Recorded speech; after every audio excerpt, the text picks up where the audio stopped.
കളത്തിലൂടെയാണ് പിശാച് ഇവരുടെ ജീവിതത്തിന്റെ താക്കോൽ, അവരുടെ ലൈഫിന്റെ താക്കോൽ കൈവശപ്പെടുത്തി. അതായത് ദൈവം ഏൽപ്പിച്ച ഒരു ജീവിതം, ദൈവമോട് വാഴാൻ വേണ്ടി ആക്കി വെച്ച രണ്ട് ജീവിതങ്ങളെ പിശാച് തന്റെ നുണയിലൂടെ, തന്റെ തന്ത്രങ്ങളിലൂടെ ഏതൻ തോട്ടത്തിൽ എത്തിയ ശേഷം ഇവരെ വാക്കിലൂടെ കുടുക്കി, കള്ളത്തിലൂടെ കുടുക്കി, അവരുടെ ജീവിതത്തിന്റെ താക്കോൽ പിടിച്ചടക്കി അവൻ ജയാളിയായി മാറി മനുഷ്യകുലത്തെ പാപത്തിന്റെ വലിയ അന്ധകാരത്തിന്റെ ആ ഒരു വലിയൊരു പുള്ളിക്ക് തള്ളിയിട്ടിട്ട് പിശാച് ജയാളിയായി മാറിയ ഒരു അവസ്ഥ. സ്തോത്രം.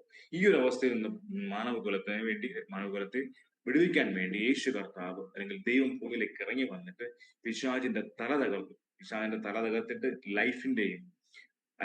മനുഷ്യ ജീവിതത്തെ ലൈഫിന്റെ താക്കോൽ മാത്രമല്ല, പിശാചിന്റെ പാതാളത്തിന്റെ താക്കോലും പിടിച്ചെടുത്തു. തിരികെ മനുഷ്യന്റെ ജീവിതത്തിലേക്ക് കൊണ്ടുവന്നു.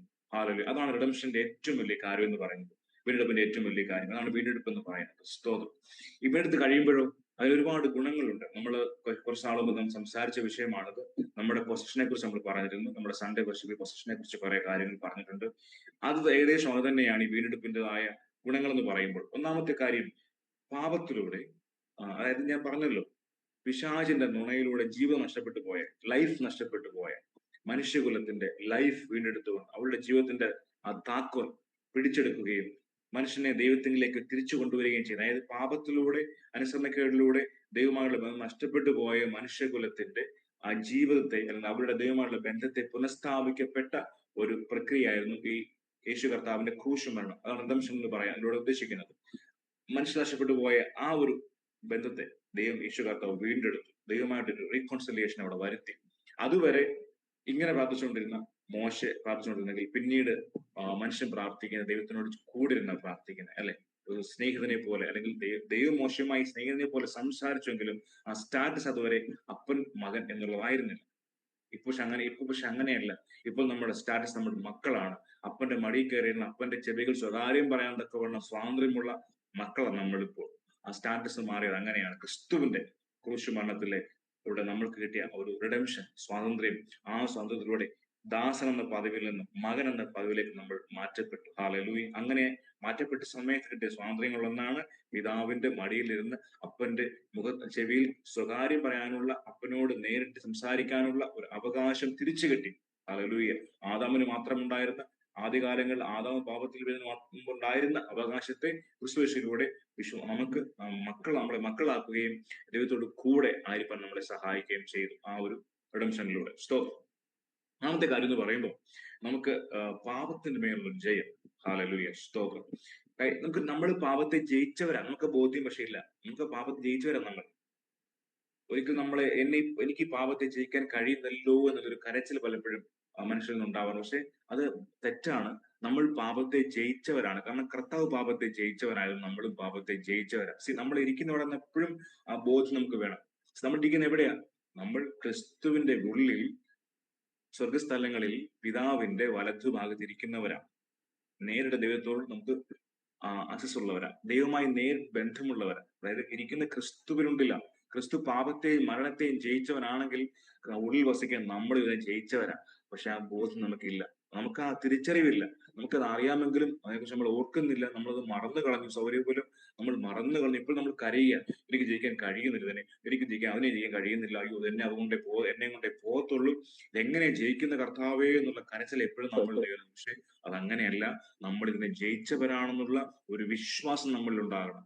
ബിക്കോസ് കർത്താവ് അതിനെ ജയിച്ചവനാ. ആ ജയിച്ചവന്റെ ഹല്ലേലൂയ സഹോദരങ്ങളാണ് നമ്മൾ. ആ ജയിച്ചവനെ അയച്ചവന്റെ മക്കളാണ് നമ്മൾ. ഹല്ലേലൂയ. ജയിച്ചവന്റെ കൂടിരിക്കുന്നവരാണ് നമ്മൾ. ആ ജയിച്ച നമ്മുടെ ഉള്ളിൽ വസിക്കുന്നു. നമ്മൾ ആ ജയിച്ചവന്റെ വസിക്കുന്നു. നമ്മൾ ജയിച്ചവന്റെ കൂടെ ആയതുകൊണ്ട് നമ്മൾ ഇതിനെ ജയിച്ചവരാണ്. നമ്മളെ പാപത്തെ നമ്മളെ തോൽപ്പിക്കാൻ കഴിയത്തില്ല. ഹല്ലേലൂയ. സ്തോത്രം. അത് വളരെ പ്രധാനപ്പെട്ട ഒരു വിഷയമാണ്. നമ്മൾ റിഡംഷനിലൂടെ ദൈവം നമുക്ക് തന്ന ഏറ്റവും വലിയൊരു അവകാശങ്ങളൊന്നാണ്, അല്ലെങ്കിൽ അധികാരങ്ങളിൽ നമുക്ക് തന്ന അവകാശങ്ങളൊന്നാണ് പാപത്തെ ജയിച്ചു എന്നുള്ള സ്റ്റാറ്റസ്. അതുപോലെ പിശാചിനെ തോൽപ്പിച്ചവരാണ് നമ്മൾ. പക്ഷെ നമ്മളിപ്പോഴും നമ്മുടെ ജീവിതം കണ്ടാൽ നമ്മളിപ്പോഴും പിശാചിന്റെ മുമ്പിൽ എപ്പോഴും പേടിച്ച് പറിച്ചിരിക്കുന്നവരാണ്.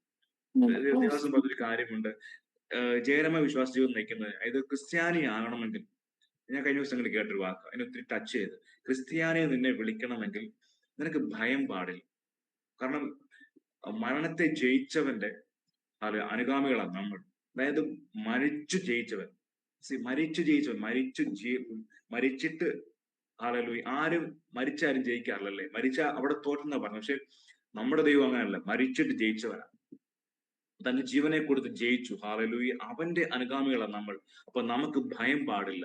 മരണമെന്ന ഭയം നമുക്ക് പാടില്ല. മരണമെന്ന ഭയം ഉണ്ടെങ്കിൽ നമ്മൾ യഥാർത്ഥ ക്രിസ്ത്യൻസ് അല്ലെന്നാ അദ്ദേഹം പറഞ്ഞത്. എന്നെ ടച്ച് ചെയ്തത്. ഹല്ലേലൂയ. സ്തോത്രം. മരണമെന്ന ആ ഭയത്തെ, മരണത്തെ ജയിച്ചവന്റെ ഹല്ലേലൂയ അനുഗാമികളായതുകൊണ്ട് ആ മരണമെന്ന ഭയം നമുക്കൊരിക്കലും പാടില്ല. കാരണം നമ്മൾ ആ മരണത്തെ ജയിച്ചവരാ. അങ്ങനെ മരണഭയം ഉണ്ടെങ്കിൽ ഒരിക്കലും നമ്മൾ ഒരു യഥാർത്ഥ ക്രിസ്ത്യാനി ആയിരിക്കില്ല. സ്തോത്രം എന്നാണ് ദൈവദാസൻ പറഞ്ഞത്. ഒത്തിരി സ്പഷ്ട വാക്കാണ്. ഹല്ലേലൂയ. അത് പലപ്പോഴും നമ്മൾ മരണത്തെ ഭയക്കേണ്ടവരല്ല.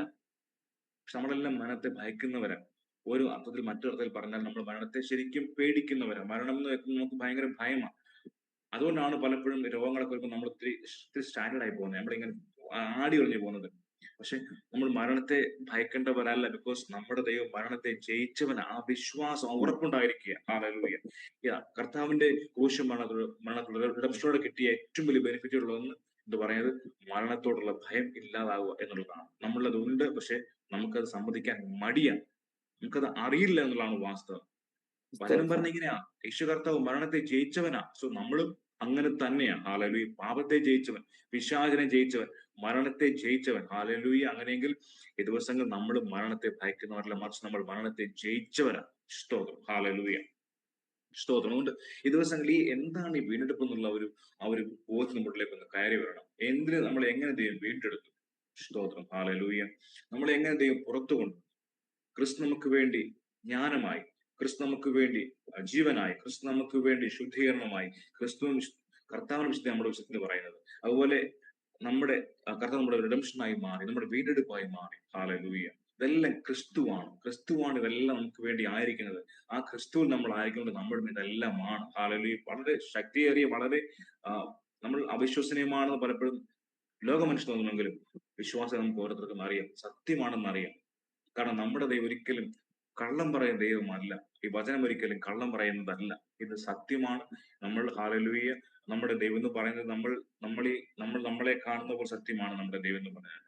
പലപ്പോഴും നമുക്ക് സംശയം ഉണ്ടാകാതെ ചിലപ്പോഴൊക്കെ നമ്മൾക്ക് ദൈവം ഉണ്ടോ, അല്ലെങ്കിൽ ഇങ്ങനെയൊക്കെ സംഭവിക്കുന്നില്ല കർത്താവ്, ഇതൊക്കെ കാരണമെന്ന്. പക്ഷെ അങ്ങനെയല്ല. പലപ്പോഴും ഈ നമ്മളെ ദൈവം, നമ്മൾ പലപ്പോഴും നമ്മൾ പുറമെ നമ്മുടെ കണ്ണുകൊണ്ട് കാണുന്ന പലപ്പോഴും നമ്മൾ വിശ്വസിക്കുന്നത്, പക്ഷെ അതിനപ്പുറത്ത് വേറൊരു ലോകമുണ്ട്, അദൃശ്യ ലോകമുണ്ട്. അദൃശ്യ ലോകത്തിലാണ് എല്ലാം ആദ്യം സംഭവിക്കുന്നത്. നമുക്കതിനെക്കുറിച്ച് അത് കാണാൻ നമ്മുടെ കണ്ണ് തുറന്ന് കിട്ടാത്തതുകൊണ്ട് പലപ്പോഴും നമ്മൾ അവിശ്വസിക്കുന്നത്, പല കാര്യങ്ങളും അവിശ്വസിക്കുന്നത്. പക്ഷെ അങ്ങനെയല്ല. അദൃശ്യമുണ്ടെങ്കിൽ നമ്മൾക്കറിയാത്ത ഒരുപാട് കാര്യങ്ങൾ സംഭവിക്കുന്നുണ്ട്. നമുക്കതിനെക്കുറിച്ച് ബോധ്യമില്ലാത്തതുകൊണ്ടോ അല്ലെങ്കിൽ കാണാത്തതുകൊണ്ട് നമുക്ക് വിശ്വസിക്കാൻ കഴിയാത്തത്. പക്ഷെ അദൃശ്യമണ്ഡലങ്ങളിൽ കാണുന്ന കാര്യങ്ങൾ നമ്മൾ കണ്ടു തുടങ്ങിയാൽ നമുക്ക് ഈ കാണുന്നതൊക്കെ എല്ലാം സത്യമാണെന്ന് മനസ്സിലാവും. ഈ ദിവസങ്ങളിൽ അത്തരം അനുഭവങ്ങളിലേക്ക് നമ്മുടെ ജീവിതം ഒന്ന് മാറുക. ദൈവം നമ്മളെ സഹായിക്കട്ടെ. ഹല്ലേലൂയ. ക്രിസ്തു നമ്മുടെ ആരാണെന്നുള്ള ബോധ്യം. ദൈവം, ഞാൻ കാര്യം പറയട്ടെ, ക്രിസ്തുവേശു നമ്മുടെ ആരാണ്, എന്താണ് നമ്മൾ വരുത്തിയ മാറ്റങ്ങൾ എന്നൊരു ബോധ്യം നമ്മളിൽ ഉണ്ടാവണം. ഒരു തിരിച്ചറിവ് ഉണ്ടാവണം. നമ്മളത് പലപ്പോഴും മറന്നു പോകും. പലപ്പോഴും ശരി, ഞാനും ഇപ്പോഴും മറന്നു പോകാറുണ്ട്. പക്ഷെ മറന്നു പോകേണ്ട ഒരു കാര്യമല്ലിത്. ആ മറന്നു പോകാൻ നമ്മൾ വേറൊരു കാര്യമുണ്ട്. പരിശുദ്ധാത്മാവുമായിട്ട് ഒരു ബന്ധം എപ്പോഴും ഉണ്ടായിരിക്കണം. ഒരു കണക്ഷൻ എപ്പോഴും വേണം. എന്നാലേ നമ്മൾ ഇത്തരം കാര്യങ്ങൾ മറന്നു പോകാതിരിക്കുകയുള്ളൂ. നമ്മൾ പലപ്പോഴും മറന്നു പോകുന്നതിന്റെ കാര്യം നമുക്കൊരു ബന്ധമില്ല ദൈവമായിട്ട്. സത്യം പറഞ്ഞാൽ അതാണ്, ബന്ധമില്ലെന്നുള്ളത്. നമ്മുടെ ആവശ്യങ്ങൾക്ക് വേണ്ടി മാത്രം നമ്മൾ സമീപിക്കുന്ന ഒരു എ ടി എം മെഷീൻ പോലെയോ അല്ലെങ്കിൽ ഒരു ബാങ്ക് പോലെയൊക്കെ പലപ്പോഴും നമുക്ക് ദൈവം, അല്ലെങ്കിൽ നമ്മുടെ ഒരു അടുത്ത സുഹൃത്തിന് നമ്മുടെ ആവശ്യങ്ങൾക്ക് വേണ്ടി സമീപിക്കുന്ന പോലെ പലപ്പോഴും നമുക്ക് കർത്താവിനെ കാണുന്നു. പക്ഷെ അങ്ങനെയല്ല. നമുക്ക് ദൈവമായിട്ടൊരു ബന്ധം നമുക്ക് എപ്പോഴും വേണം. നമ്മുടെ ഒരു എപ്പോഴും നമ്മുടെ കൂടെ ഉള്ള ഒരാളെന്നുള്ള ബോധ്യം എപ്പോഴും നമുക്ക്. പക്ഷെ ശരിയാ, പലപ്പോഴും നമ്മൾ മറന്നുപോകും കാര്യം. പക്ഷെ അങ്ങനെയുള്ള ദിവസങ്ങളിൽ ആ ഒരു ബന്ധം സ്ഥാപിക്കുവാൻ, ബന്ധം സൂക്ഷിക്കുവാൻ തക്കവണ്ണം നമ്മൾ എപ്പോഴും അലേർട്ട് ആയിരിക്കുക. അതിന് പരിശുദ്ധാത്മാവിന്റെ സഹായം നമുക്ക് ആവശ്യമാണ്. അതിന് പരിശുദ്ധാത്മാവോട് സംസാരിക്കുക, അന്യഭാഷകൾ സംസാരിക്കുക, സമയം കിട്ടുമ്പോഴൊക്കെ സംസാരിക്കുക. ഒരു സ്പിരിച്വൽ വാർഫെയറിന്റെ ഒരു ഭാഗം കൂടിയാണ്. ഈ ദിവസങ്ങളിൽ അത്തരം അനുഭവങ്ങളിലേക്ക് നമ്മുടെ ജീവിതം മാറട്ടെ. ക്രിസ്തു നമ്മളിൽ ആരാണെന്നുള്ള ബോധ്യം, എന്റെ രക്ഷകനാണ്, എന്റെ വിശുദ്ധിയാണ്, എന്റെ നീതിയാണ്, എന്റെ ജ്ഞാനമാണ്, എന്റെ വീണ്ടെടുപ്പാണ്. ഇത്തരം ബോധ്യ ദിവസങ്ങൾ നമ്മൾ ഉണ്ടാകട്ടെ എന്നുള്ള പ്രാർത്ഥനയോടെ നമുക്ക് ആയിരിക്കാം. അതിന് ദൈവം നമ്മളെ സഹായിക്കട്ടെ. ഈ വചനങ്ങൾ ദൈവം നമ്മളെ സഹായിക്കട്ടെ എന്ന് പ്രാർത്ഥിക്കുന്നു.